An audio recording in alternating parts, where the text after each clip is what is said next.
maybe, with all due respect, these people should be given an opportunity to retire off into the sunset and just relax with a coconut and a cigar or something. Have you ever heard of El Presidente Salazar of Portugal?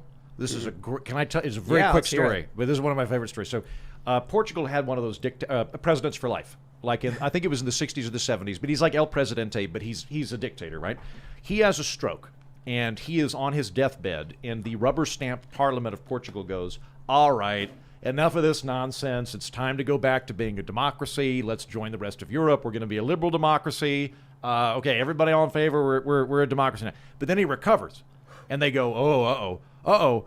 But he's okay, but he's kind of winded. So what they do is they send him to like the presidential winter palace, and for the next 3 years of his life, they don't tell him he's been ousted, and they send in lying orderlies to come in every day and go, yes, Mr. President, we did as you said, and we firebombed Lisbon or whatever, and they just give him he's living in Truman's Show for the last 3 years of his life. I think it's a great thing to do with dictators. It's just give him a fake send off. Yeah, that's what they did with Napoleon. I mean, they knew they can't martyr the guy. That's you gotta be careful you don't martyr the guy. He knew though. He knew he was.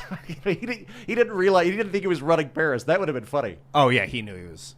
Yeah, left. That's why he came back. A lot of people recommended that, or a lot of the left was saying about Trump. Put him in a fake White House and then just film it into a reality show where he thinks he's president. Yeah, part of me thinks that's what's happening with Biden. He's sitting there thinking he's playing video games, but Kamala handed him a controller that's not plugged in, and she's actually the one doing it. You have it backwards. Yeah. The American people are being shown a TV screen. It's so true. And we're being told he's the president. Yeah. Well, exactly. I mean, I'm pretty sure things are being run by the people around him. The man can't finish a sentence.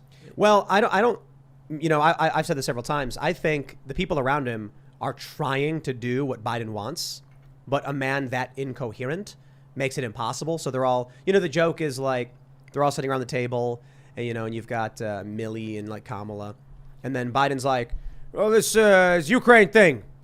Come on, man. You get what? Come on, man. And then they're all sitting around looking at each other like, what do we do? What did he say he wants us to do? And then Trump was like, you got Vladimir Putin. Get him on the phone and turn it on a shove the pressure. And they're like, okay. And then they all get up and leave the room, and they're all looking at each other like, what do we do? What are we supposed to do? I have no idea. What did he say? And then they just start pressing random buttons to like, we're working, Biden. So they're technically the ones doing things, but it's like without a nucleus, without a cohesive core guiding you. Like, for all of Donald Trump's faults, he was telling people to do things, and they would do them and things worked out. Now, Joe Biden is muttering to himself half the time, and they're just pressing random buttons, hoping something happens. Look, you look at the Afghanistan withdrawal. Oh. Who in their right mind would be like, we're going to withdraw from the Bagram Air Force Base in the middle of the night without telling the Afghan security forces? Then we're going to try and evacuate people to the civilian airport once everyone's found out. Hold on. If our main goal is just to do it on the anniversary of 9/11, if that's the top goal, it makes sense. If you're just doing it for symbolic purposes, if that's your top deal. I think I looked at the 2020 election, and I thought America had a choice between getting on a train that keeps getting lost or getting on a train that hits cows for fun. I thought it was a really, really bad choice that we all had to make on that one.